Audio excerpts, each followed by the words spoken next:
ഞാൻ green peas കറി ഉണ്ടാക്കുന്നത് ഇങ്ങനെയാട്ടോ. ആദ്യം തന്നെ ഒരു 6-7 മണിക്കൂർ വെള്ളത്തിൽ കുതിർത്ത ഗ്രീൻ പീസ് നമുക്ക് കുക്കറിലേക്ക് ഇട്ട് കൊടുക്കാം. ഇനി ഇതിലേക്ക് നമുക്ക് 1/2 ടീസ്പൂൺ മഞ്ഞൾപ്പൊടിയും ആവശ്യത്തിന് ഉപ്പും 1/2 കപ്പ് വെള്ളവും കൂടെ ചേർത്ത് വേവിക്കാനായിട്ട് വയ്ക്കാം. ഹൈ ഫ്ലെയിമിൽ ഒരു 2 വിസിലും അതിനുശേഷം ലോ ഫ്ലെയിമിൽ ഒരു 4 വിസിലും കൂടെ അടിച്ച് കഴിയുമ്പോൾ നമ്മുടെ ഗ്രീൻ പീസ് നന്നായിട്ട് വെന്ത് കിട്ടും കേട്ടോ. ഗ്രീൻ പീസ് നന്നായിട്ട് തന്നെ വേവിക്കണം, എങ്കിലേ നമ്മുടെ കറിക്ക് ഒരു കൊഴുകൊഴുപ്പുണ്ടാവുള്ളൂ.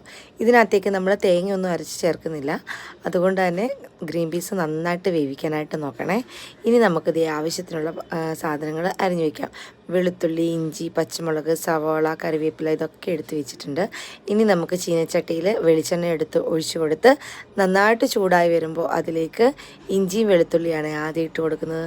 അതൊന്ന് മൂത്ത് വരുമ്പോൾ അതിലേക്ക് പച്ചമുളകും കറിവേപ്പിലയും പിന്നെ ചെറുതായിട്ട് അരിഞ്ഞു വെച്ചിരിക്കുന്ന നമ്മുടെ സവോളയും കൂടി ചേർത്ത് നന്നായിട്ട് വഴറ്റിയെടുക്കാം. സവോളയൊക്കെ നന്നായിട്ട് ഇങ്ങനെ മൂത്ത് വന്നിട്ടുണ്ട്, ഒരു ബ്രൗൺ നിറമായിട്ട് വന്നിട്ടുണ്ട്. അപ്പോൾ നമുക്ക് ഇതിലേക്ക് മസാലകൾ ചേർത്ത് കൊടുക്കാം. മഞ്ഞൾപ്പൊടി, മല്ലിപ്പൊടി, മുളക് പൊടി, പിന്നെ കുറച്ച് ഗരം മസാല, പിന്നെ ഇതിന് ചെറിയൊരു ചിക്കൻ്റെ കറിയുടെ ടേസ്റ്റും ഫ്ലേവറും ഒക്കെ വരാൻ വേണ്ടിയിട്ട് കുറച്ച് ചിക്കൻ മസാലയും കൂടി ഇട്ടിട്ടുണ്ട്. എന്ന് പറഞ്ഞ് ചിക്കൻ കറിയുടെ അതേ ടേസ്റ്റൊന്നും കിട്ടില്ല കേട്ടോ. ആ ഒരു മണം കിട്ടാൻ വേണ്ടിയിട്ടാണ് കുറച്ച് ചിക്കൻ മസാലയും കൂടെ ഇട്ട് കൊടുത്തത്. ഇനി നമുക്ക് വേവിച്ച് വെച്ചിരിക്കുന്ന നമ്മുടെ ഗ്രീൻ പീസും കൂടെ ചേർത്ത് നന്നായിട്ടൊന്ന് തിളപ്പിക്കാം. ഇത്രയേ ഉള്ളൂ, നമ്മുടെ കറി റെഡി ആയിട്ടുണ്ട്.